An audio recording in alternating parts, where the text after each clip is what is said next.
If the U.S. Supreme Court rules that the Affordable Care subsidies incentives are not allowed in states like Wisconsin, which did not set up its own exchange, how will you respond as governor, sir?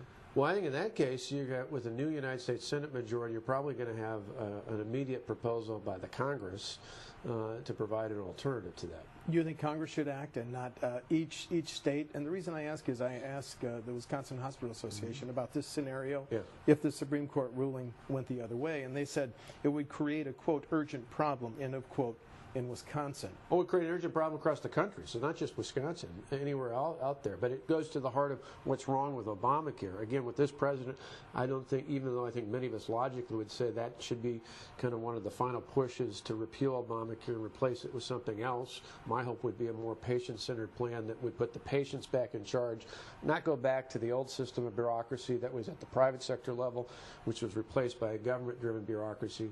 Ideally, I think having patients be the ones back in charge, have a market-driven system that gets people to have skin in the game again. I'd love to have an outright repeal that is replaced with something like that.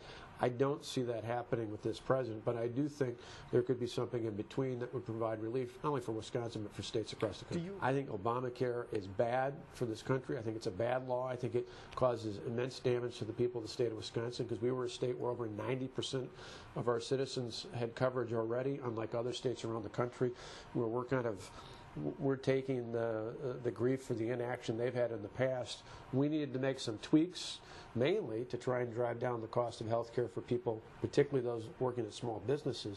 That has not done that. In fact, for many of our small businesses, it dramatically increased premiums.